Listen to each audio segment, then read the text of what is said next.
without further ado, let me do a 30-second introduction for me. Ivan, you can do a 30-second introduction, and then we'll leave the floor to you, Tryptid. So, I grew up listening to not hard dance music. I grew up listening to dance music like Eurodance, house, trance. Back when I was 6, 7 years old, from the family that always put it on the radio, and a friend showed me hardstyle when I was 15 in 2010. And ever since then, my musical journey just took off. I fell into love with the scene and the raving and the underground parties, all of it. Now my efforts are to continually spread the hard dance scene. I love hard style. I love all hard dance genres, Frenchcore, up tempo, everything. So that's pretty much my biggest efforts in doing all of this. Ivan? Hey guys, what's up, Eric? So my name is Ivan, and So, I'm originally from Russia. Moved out here to San Diego like 4 years ago. A big fan of hardstyle music, hard dance, I would say. I'm listening to it since 2010 or so. So since last year, I started producing music as well, mostly in hardstyle genre. So I'm really interested in like taking opportunity to speak to producers like you. So it's nice to meet you, man, and I would love to hear some tips and maybe some good thoughts from this interview further on. So yeah. yeah, absolutely. Nice to meet you. And then, so for me, my name's Eric. I'm based out of New Hampshire, listening to hard dance since high school. I remember like I had an idea of what I wanted to find in music, but I couldn't find it. Like I had this I'd heard electronic music and I wanted something harder, and eventually I ended up stumbling upon hardstyle and was like, damn, this is like exactly what I want. And same with gabber and hardcore and kind of just all those different genres for me were big. I also started getting into producing just on GarageBand in high school, messing around with that. Never really like released anything, but just learned some of the technical stuff or like the procedural stuff around it early on, and then kind of went on a hiatus for a while, and didn't really produce. And just recently, I started picking it back up. Beginning of this year, end of last year, I started actually getting really into it and trying to do something with it. So that's where I'm at now. That's awesome. I'm glad to hear it because the few tracks you've already released, I've listened to on Spotify. They got me jamming. I love the Good to ending of hear. Armageddon. Those screeches have me like Yeah. hyped for the next whatever you got going on. But really quickly, I heard the term garage band for a Mhm. while. Does that literally mean like you're in a garage in a band, or like what is it exactly? So it comes loaded on Macs, or at least it did come loaded on Macs. It's basically like a really simplified version of Logic Studio. So Mm. it's a good like beginner DAW to has like very simple synthesizers and stuff. I'm not sure what it's like now, but back then it was basically just a very simple version of Logic. Sweet. So would you say if that's a good starting point for aspiring producers, like kind of start from there, or I'm not sure. I think it depends on where you're at. Like for me, it would because I didn't have the attention span to learn anything more complicated than that. But for an adult or someone who kind of wants to really start producing, making professional stuff, Is it just I'd say really probably easy skip to it. use? What's that? Is it just easy to use, like GarageBand applications and Yeah, it's easy to use, but it probably doesn't translate well to other DAWs like FL Studio that a lot of people yeah. use. what do you use But now? it translates well to Logic. I use Logic now. Logic. Okay. Yeah. So it was kind of seamless from there to Logic. I was like, oh, it's just GarageBand, but with way more features. Cool. Interesting. So what drew you to start producing Uptempo? So I don't know. I was trying to make hard style beginning of this year. I was kind of trying to do some raw stuff, and a friend of mine, Obstructa, who's based out of Maine, Hmm. he started making up tempo, and I was listening to the stuff he was making. And was like, hey, this sounds like really fun, and it sounds fun to produce too. And so I tried making something, in the first track that I made an up tempo. I was like, damn, this is actually like pretty solid. So just kind of took it from there. Like I feel like it's kind of, there's no rules around it, or there's very few rules compared to hardstyle. It's more just like do whatever's fun. Like it can be funny, it can be weird, you know, like just all these different things that it's like from producing standpoint, it's like whatever you want to do basically. So I like that. Whereas raw and hardstyle are kind of more, they take themselves a bit more seriously. So would you say that you got inspired to produce Uptempo because of its freedom? Yeah, I think so. And I think it was exciting too because it's really starting to get big right now. And so I saw an opportunity there where it's like raw was very, and I mean internationally. In America, it's not big yet, but yeah. But I mean, raw was very much a crowded field, and I feel it's an opportunity to stand out, you know, and start doing something that less people are doing. But do you mean like still you have some rules, like a structure within your tracks, right? So you're still like Yeah, trying to like, okay, nice. definitely. So it's, I guess like with, I don't know. So I guess with raw, it's much more formulaic, I think, just from structure wise. Whereas with Uptempo, like you can do weird stuff. Like I have a song where I play the melody and then I start playing it again, and then I just stop playing it and move into like a build up, you know, Oh, like interesting. halfway through it. Yeah, I you can see just do that. weird stuff like that. Yeah. No, yeah. Just weird stuff that is, it's like, it's kind of like ADHD music. It's like you're doing something and then you're just like, oh, nope, I'm going to just switch it up and do something crazy, you know, and I don't know, it's fun. It's like the most enjoyable music to produce, I think. So do you want to popularize Uptempo in America, in the hard dance scene, or just in the dance scene in general? Absolutely. I think the more people that are into it, the better. I love it. I think like, I don't know, I'm not sure how many people have been exposed to it, but I think the more people that like Uptempo, the better it is, just because I think it's fun. I think there's a lot of directions you can go with it. So I'm So, definitely a big proponent of popularizing it in America. from where you are, how would you do that? So I think working with other artists, Hmm. finding people who are kind of the same mindset and working with them and kind of combining forces and you know, networking, all that stuff, just trying to build a scene basically is going to start with the artists to begin with, and then, you know, targeting the market and getting people to hear it, all that stuff. So I think it really just comes from up-tempo producers finding other up-tempo producers Cool. and just trying to do it from there. So let's say like someone has never listened to hard dance before, right? So Mm-hmm. they're like a radio pop, mall listener, and Yeah. how would you explain or like describe Uptempo to an average listener like that, if you were to try to popularize it per se? Yeah, it's tough. Very curious. It is. Yeah, I guess I would say it's just like crazy EDM, um, crazy energetic EDM that has unique, you know, distorted sounds in it, and you know, it's just focused on energy and kind of making it fun. My cats are like fighting each other right now in You the could background. sample I don't know if you that. guys heard it. Yeah, exactly. It's kind of You like a could say. screech, kind of. Yeah, so that's kind of how I describe it. Cool. So then, how would you? So like my curious thing. So let me probably explain this because it'll help like formulate the question. When I listen to your tracks, when I listen to other uptempo tracks, I notice the kind of shifting gears a lot. Where like you'll introduce melody, then it goes a crazy up like fast kick, but then like the mid intro gets into like a very low bassy but still synthesized, like synthesizers in the background with the kick. So Mhm. how would you like? How do you produce that on Logix?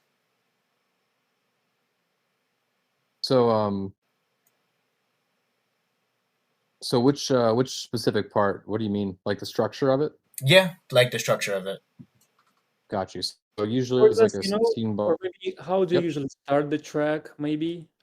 Do you have an Okay, idea? good idea. Yep. Option?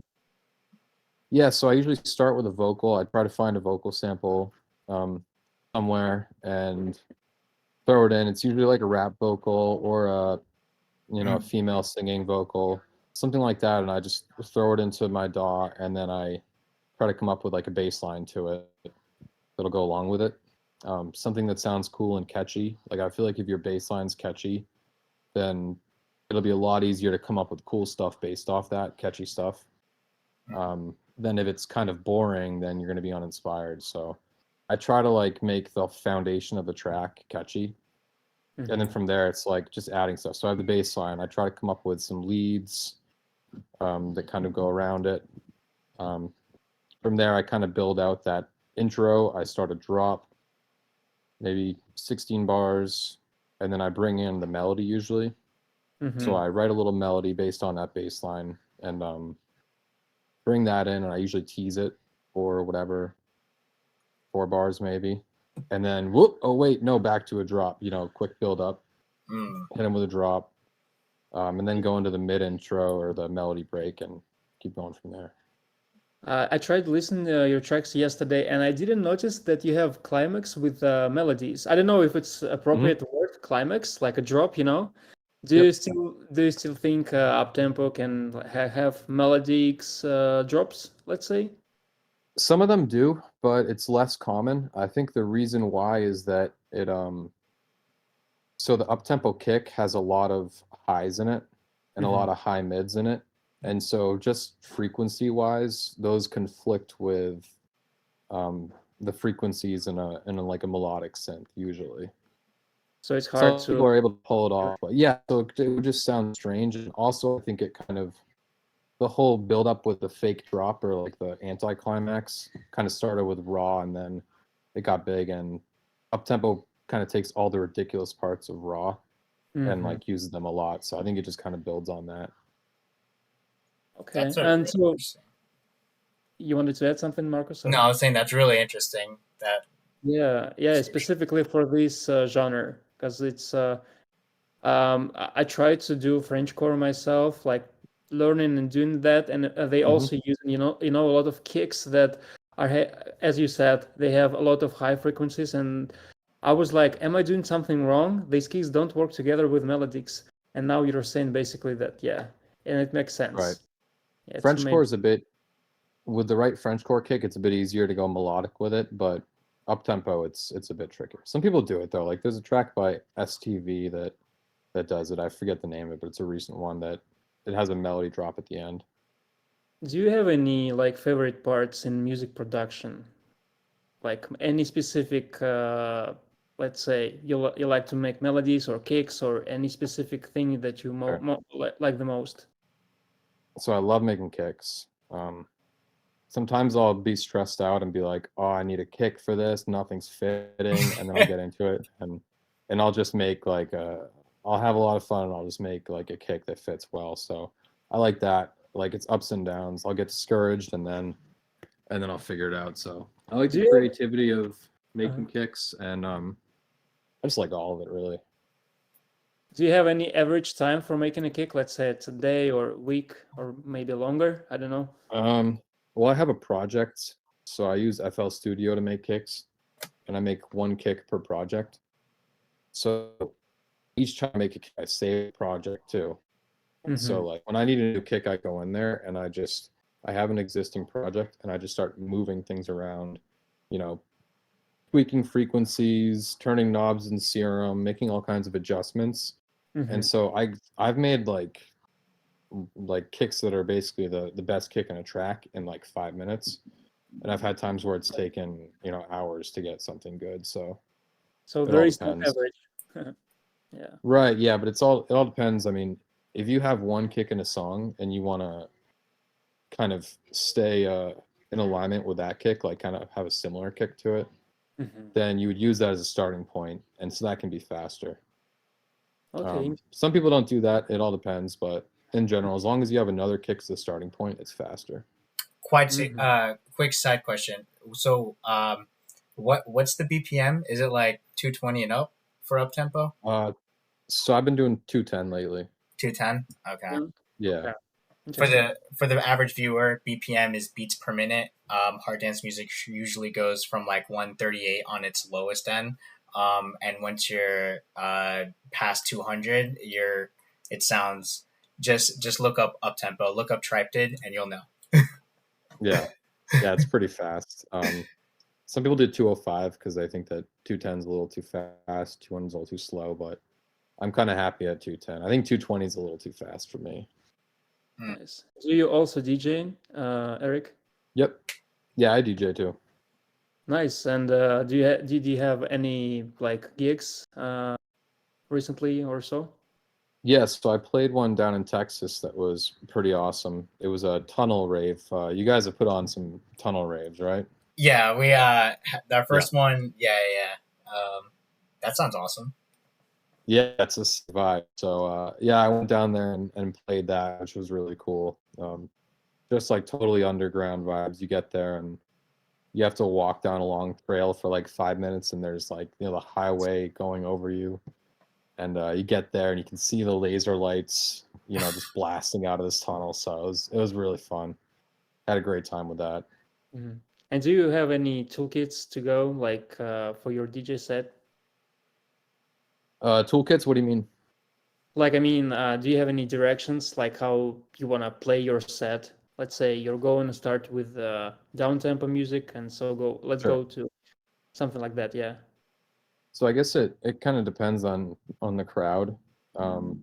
Usually, like, it doesn't hurt to start up with something a little slower, like maybe some raw or something at 160, especially if the person before you was going really fast, because people, it's like exhausting music to dance to. So people get a Yeah, little tired, and so it's usually good to kind of start out a little slow. But in general, I like to play all my songs, including like the unreleased stuff. Hmm. So yeah, pretty nice. much play those, play other stuff that I like. So, to piggyback off that, what would you recommend? Like where to put an up tempo set within a event, like in the middle because it's so high energy, at the end to keep Mhm. everyone still dancing, in the beginning while you're still opening up. Like, what do you think? Yeah, that's a good question, because if it's at the very end, if it's at like 3 a.m., people might be really tired. Um, Exactly. This is what usually happens. yeah, but they do that a lot in Europe. Aside from like a up tempo party, like they usually have up tempo to close.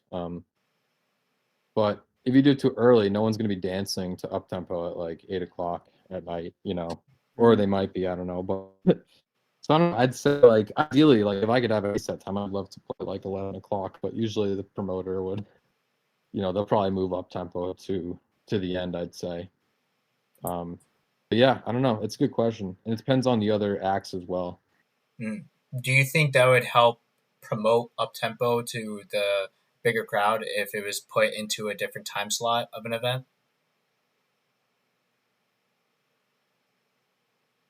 Possibly. I mean, if you want to promote up tempo the most, then you want to play for people when they're going to appreciate it the most. So, I Mm. mean, if you play it at 11 o'clock midnight, people are going to be the most fired up, and they'll probably enjoy it the most. But the issue is that whoever comes after that, they're playing for a crowd that's already been kind of worn out a little bit. So I don't know. These are good questions. I mean, no, I guess yeah. yeah, no, it's honestly a curious thing I've always thought about. And small backstory: in 2019, I went to Hardstyle Arena, and Jason Payne came out and Josh and West came out. But the opener, oh my God, forgive me if I botched this name, was Krillissa. I'm sure I don't know, but Krillissa, I believe her name was. But she opened up with up tempo, and Mhm. I loved it. I knew Yeah. what up tempo was. I had been introduced to hardcore more prevalently when I went to DEF CON in 2016 and 17. So in 2019, I was already being interested in dabbling into the faster stuff. So she opened up Yeah. at 8, and it was just a beginning crowd, and yeah, there was like what you said. It's like if you open up in the beginning, no matter who you are, it's like the crowd's not really there, but I still loved it. I was like, okay, cool. I got that energy. I'm ready. I was ready for the next set. Yeah. Yeah. So I went to a show and they were playing up tempo at 8 o'clock, like in the morning, I'd be ready to go just because I love that stuff. So, but for other people, like people new to it, it's a little different. But I do know Hard Dance NYC played an event with a Warface. Yeah. Either last weekend or the weekend before, and so they had Bass of Spades and the Ripper starting the night at like 10, and they were playing mostly up tempo. Obstructa, he was playing mostly up tempo, and then they had STM who was playing like hard techno, I think, to kind of slow things back down. And then Death Code, Raw, Warface, Raw. So like I saw videos and it looked like things were like popping off, That makes like a lot from of the get sense. go. Yeah. Yeah, exactly. So I think it's about pacing and who's in between who. So I think I think you can play them early, you can play them later, you can play them in the middle, and as long as it's a well thought out lineup in regards to the other acts, I think it can go well. I just recollected that Cepha played at DEF CON last year. Like, I Mhm. don't know what time was it, but it was like midday, maybe 1 p.m. And crowd was crazy and it was fire. I don't know. It was all right, I think. So I Yeah, think there is no right time, maybe, ideally. definitely. Although a Dutch crowd is a little different than Yeah, an American crowd. Always got to consider that. Yeah. yeah. The two thoughts I had on that was this year they are closing with Cepha, so they are closing with hardcore Frenchcore Yeah. main stage, and that's going to be the first time ever. So that's Mm, interesting. But it kind of shows that I think the scene's kind of evolving, even in Europe, like with hardcore, faster BPMs, faster, Mhm. faster, and all that. But who knows? Usually, what happens out there eventually spreads out here. So, one can keep hoping for that. Yeah, absolutely. and Are you going to so, DEF CON this year? I am. I haven't gone in Awesome. 8 years. Ivan is too, right? no, I wish Oh, I you're could, not. man. Ah, dang. That's my dream. Yeah. Yeah, I cannot go outside of ES as of right Oh, now. I forgot. Yeah, yeah, yeah. Because a big chunk of our group is going, and he's like a really close component in our group. He's like close friends with all of us. So I just like assumed I was like, yeah, you're going, right? Like, but I'm going this year and going with the crew, Awesome. and I'm super excited because I haven't gone in years. So it's going to be a reawakening. Nice. That's awesome. Yeah, I went 2 years ago. Only went for one day, just because it was kind of like a They only. European trip, and I just happened to be there. Hmm. I didn't just have. I planned on being there basically, but I could only really swing one day. To at Are you least give planning? it, Yeah. yeah. Are you planning to go Yeah. this year? Yeah. I'm going this year. Nice, So nice. Good luck, man. And especially, yeah. the climax is gonna be the last, I believe, this year. It's gonna happen the last time. So yeah, Yeah. we're gonna miss I want it. to make that. I actually have a climax tattoo. Oh, That's Hell super awesome. I've never yeah! been though. Never been though, but I got a DEF CON oh, I tattoo. should. you still Oh, have a that's chance. awesome. Yeah. So Yeah. there is another important topic, as specifically for producers. I think you might be interested in it. So Mhm. basically, these days social media plays a really important role right now, Yep. especially a lot of producers that don't have labels to promote their music and they do it themselves. So my question would be like, how important do you think labels these days to producers? And how do you think producers should approach promotion? What do you think about it? Sure. So labels are great for getting on playlists, getting your name out there. So I released two songs on decent labels or good labels in Uptempo. One was Dark Side Unleashed, one was 666. And I released those two, and they're in the thousands of plays. And I released one myself, Hmm. and it got, I think it's at like 100 plays or something. So like getting that, because a lot of labels will by default they will do some initial promotion and you'll land on playlists that are just automatically adding every release that that label um, releases. Hmm. So that's a big part of it for getting streams. It also legitimizes an artist for like other labels, so I was told from the beginning, shoot for the best label that you can, Yeah. because it's going to help you in the future with other labels. So you Um, consider yourself working with labels directly in the future? Yeah, so whenever I can, I'll definitely try to release on a label in Yeah, the future. because I think if you like, let's say, use DistroKit, the platform that Mhm. helps you to release your music, uh, it needs some promotion. So like, Yep. yeah, you would definitely need to put a lot of efforts. But Mhm. instead, like at the same time, you can I don't know if we want to talk about the digits. Like, I mean, like 70% goes to the labels instead, whereas in DistroKid, yes, you need to promote, but also you will get 100% from the all music you're working with. So, Right. so So if you have a big following, then there's a lot of artists that self-release music that already have a large following, and Mm, so that does really well. But just start out, no releases, just a couple releases under your belt. It's going to be tougher to promote and kind of get those streaming numbers that you want. Um, right. So do Also you, royalties, even people that I know that have hundreds of thousands of streams, royalties are still pretty, no one's really paying their bills off royalties, mm. unfortunately. Yeah, we Unless you're without like labels. up there, I Yeah, guess. unless you're big. Yep, exactly. So if you're making millions of streams, a month, mm, then that's one thing. so basically you're saying like, just wanna, do you wanna create some content besides the music yourself, or you just Mhm. consider like making 100% music and that's your focus? Yeah, so I mean, beyond what the label provides in terms of like initial promotion and in terms of Spotify and streaming promotion and playlists, I mean, artists really has to promote themselves Mm, with, like Mm-hmm. people need to be following you on Instagram. You need to be engaged. Um, all that stuff is kind of like how you get gigs and things like that. Having a lot of Spotify streams helps, but it's really like the artist really has to be like, you know, promoting and all that. Not Mm-hmm. as much as they're producing, but it's a big part of it. I'd say for like big artists out in Europe and stuff, it's promotion's like a full-time job essentially, and that's why a lot of them have teams to help with it.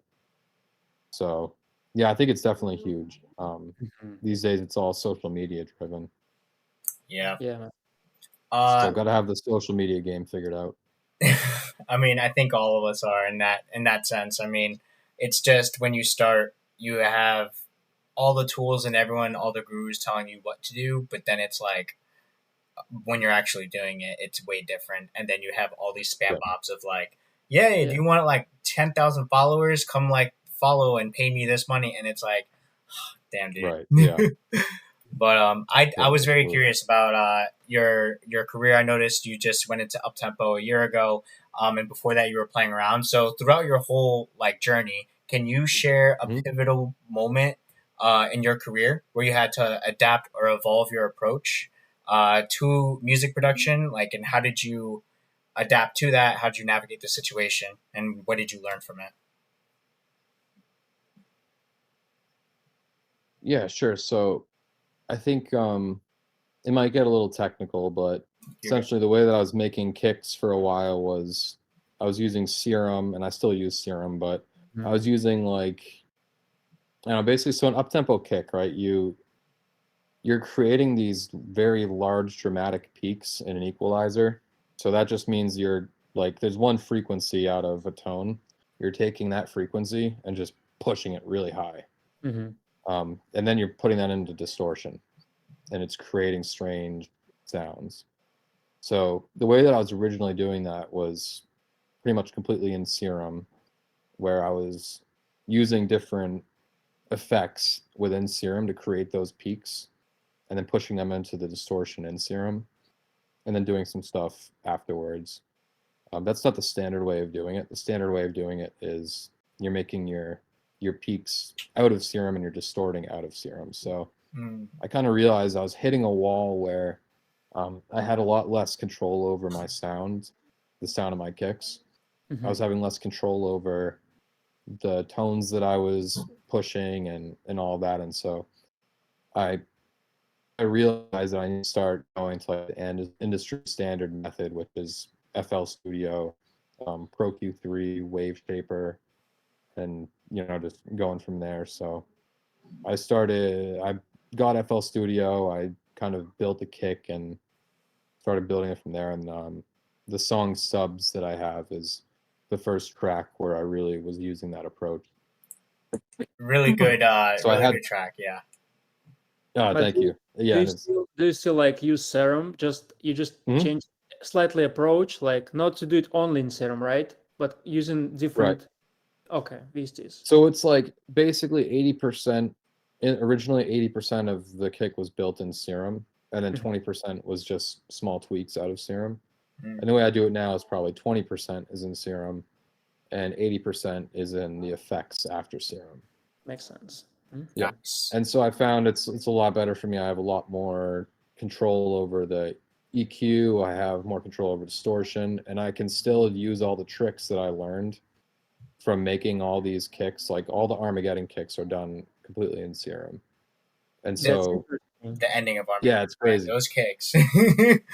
Yeah, Yeah, man, the kicks exactly. are really nice, and I'm surprised that you just use basically one VST, and yeah, So I EQ'd after, and I probably put a little bit more distortion on the very end, but like the majority of it's coming right out of Serum. And so I learned all those tricks doing that for 8 months, and then when I switched to FL, I realized that I could take all those tricks and still do them in Serum, and just add even more crazy stuff to the kicks. So with now more it's like control. with more control of what happens after Serum. Yeah. So Nice. so it worked out really well for me, and it I'm really enjoying the process right now of making the kick, and I'm making new kicks all the time that I'm never been able to make before. I'm like, oh wow, this is completely new. So yeah, I'm loving it. So that's kind of something I had to do.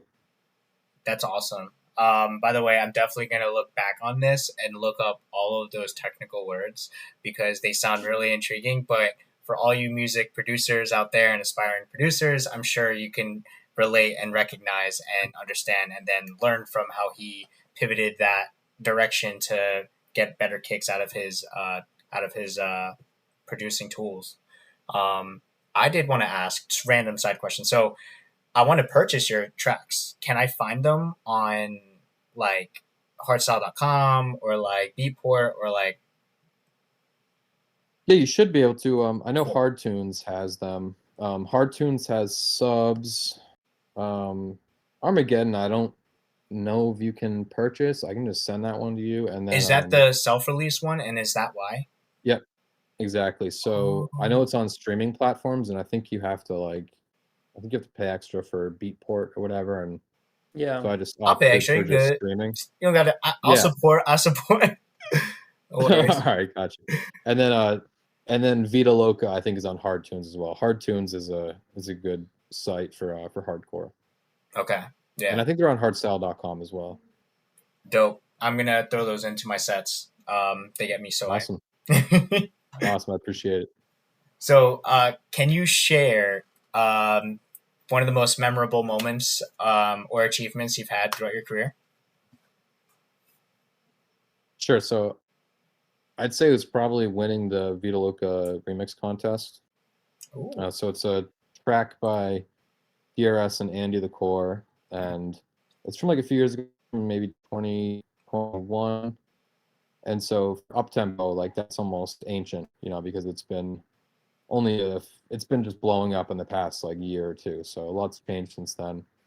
And I was able to put together a track that I thought like built upon what was great about that song and added some other components. Like it added a melody to it, added some crazy kicks to it, and I also added this. So it's called Vita Loca. So I added like almost like a mariachi, little like pre-drop mariachi feel to it. So just like had fun with it, and it, I don't know. So I won, and I was really pumped about that because it's like an honor, because the people who decided I won were literally DRS and Andy the Core. So they recognized it. Like, did they? Yeah, so it was a contest that they had where they lit out the stems and they said, we're going to select some winners, whoever remixes the song the best. And so I took the stems and I built a track around it and won, and so that was probably like one of the best achievements that I've had. That's very It was inspirational. awesson that they loved it. Yeah, it was great.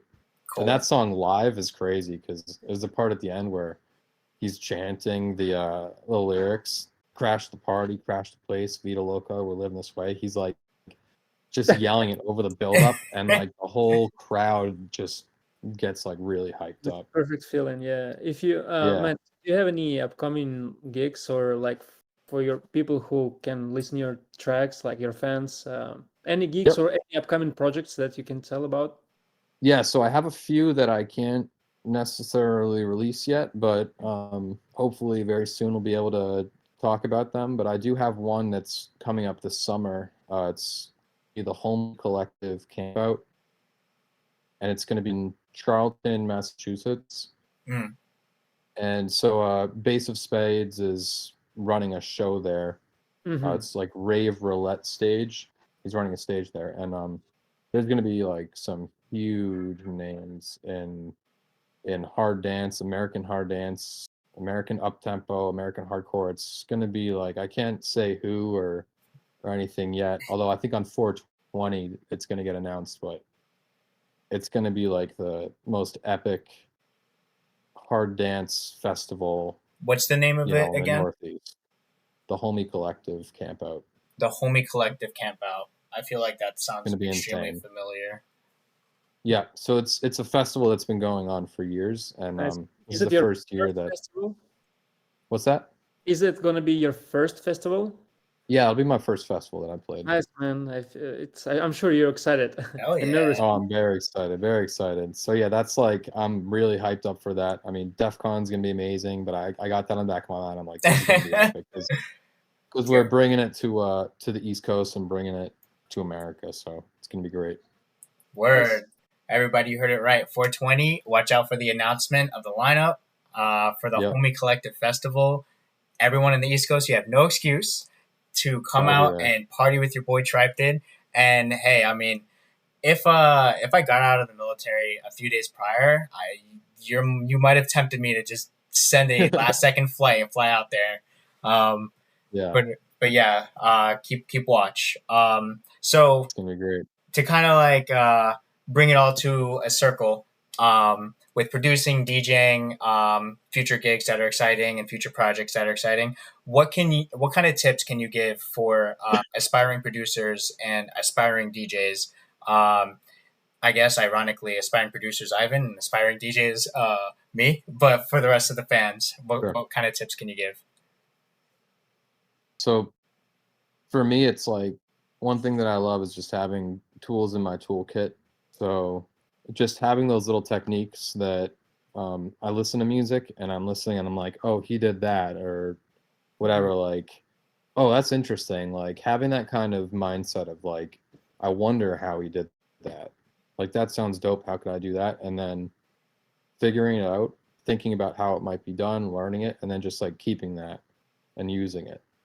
Like, I go in when I'm making a song and I have stuff that's just like, by default, I'm going to do it. Like there's like, it's just guaranteed. Like when it gets to this part, like I'm going to do this like kind of filtering, or I'm going to do this kind of kick roll or whatever. And like just knowing that stuff and like picking up on it and knowing how to do it is going to make the music not only sound more industry standard, but also make it a lot faster to build. So same goes for DJing, like having that ear for detail, and then the going off and making it happen is a big thing. Could you give any specific maybe tip for creating a kicks? Because your kick sounds good, and I would love to know any tips if you can give. Magician doesn't tell his tricks, boy. What are you asking? No, I'm just kidding. No, it's so I kind of based it off of, I know that basically every uptempo producer that I know in some way bases it off this tutorial, but it's the Equal To tutorial. He has 2 out there. So it's the way he does it, it's basic. You have like a basic wave table in Serum. You might have the sub on, you might not, and you use Pro Q3 or parametric equalizer, and you straight peaks, and then you have a peak on the sub that's modulated. So it's going boom, boom, boom, boom, boom, halfway through the kick, and then you just run it through distortion and mess with it. So I'd say like to get a basic up-tempo kick, you use that, and then to make a crazy kick, you just mess around with serum and mess around with the EQs. Hyperdimension at the beginning of the when not overdone, hyperdimension as the first effects in serum is really good because it adds a lot of stereo image to the kick. I sometimes use the distortion in serum as like a pre-distortion before it gets out of serum. Just like understanding how the routing in serum works is huge. So knowing how like drawing the LFO curve and then routing that to a certain effect and always having retrig on, how that works is going to help a ton. Because there's all kinds of stuff. You can have an LFO moving this effect, moving that effect, moving this waveform, moving the wavetable position. Like all of that stuff can be created just by routing the LFOs in serum. So I know I told you like 5 different things, but like those are the tricks really, in my opinion, to make a good kick. And just playing with it, taking a lot of time and trial and errors. I'm sure, it is, and hours of work. Yeah, definitely. So when you come into the West Coast? I don't know. We'll see. I'd love to. It's awesome out there. It looks like you guys have a great scene going. Good to see it happening in San Diego. I know LA has had like a really solid hard dance scene for a while. Arizona, Texas even has a good solid following. So yeah, this year you guys seems probably a few years ahead of us. I mean, I grew up in the East Coast, so I am here for orders, and I was like, "Where's the scene out here?" Whatever, and it was a little low in San Diego, like 2 years ago. So I was like, "All right, no, this is not happening. I'm not driving up to LA every single time I want to listen to hardstyle." So just got a group of friends and just went from there. But everywhere in America, I see that it's kind of growing, and I'm really excited to see that. And honestly, I'm learning a lot from you about a scene in the Northeast Coast with harder styles of hard dance, where up-tempo, hardcore, and these festivals you're saying, Homie Collective. So I just I appreciate like you kind of explaining that to me and like broadening my I guess hard dance senses, as well as the rest of the viewers that kind of want to learn more of what's out there. Gives me reason to go travel more. So I love it. Yeah, absolutely. Let me know when you come out. Yes. And we will be meeting up at DEF CON. And absolutely. You're going to be at Black Stage, I presume, or yeah, Black Stage, Yellow Stage, bouncing around. Cool. I know there's a few people. Insane. No, I might do so not silver, yellow, and I'm gonna do black for a few sets. But I mean, I'm a euphoric hardstyle lover. Won't lie about that. But I love all the energy of it, so I know I'm gonna be around. So yeah, it's gonna be good to just go and switch things up. I like hardcore, but I'm definitely gonna be spending some time at the hardstyle stages. Euphoric. I know the purple stage was awesome. Which stage you got cut off there? Sorry. Purple. The purple stage. Yeah. Yeah, just like a little side stage, but like crazy energy over there. Yeah, I saw Sepfix in 2016 at Purple Stage, and that was when he was like upcoming. And like me and my friend, we were like listening to his music. We're like, yo, he's good. Like, why isn't he big yet? Like, come on now. So we see him at Purple, and like next thing you know, he's playing Red Stage like last year, and it's just cool to see that evolution of artists. And I don't know, it gives me hope for all the aspiring artists out there too. So that's awesome. Definitely, that's where a lot of big talents got their start there. That's kind of where like people usually get started at DEF CON. So yeah, definitely exciting stuff. Hell yeah, man. But awesome. So I just want to appreciate your time. I want to appreciate, again, everything that you're kind of helping us understand with music production, how Uptempo is in the scene. And I just want to wish you the best of luck with everything. And I don't know, keep an eye out, because we as a collective would love to like bring artists from out of the state and kind of just have a thing one of these days. So Yeah, we're absolutely. hoping. Sounds great. It was great meeting you both, and yeah, good to see what you guys are doing out there. It's awesome. Thank you very Appreciate it. much. Yeah, it was nice to meet you. Definitely. Awesome. Nice to meet you too. See ya. We'll be in touch. Peace.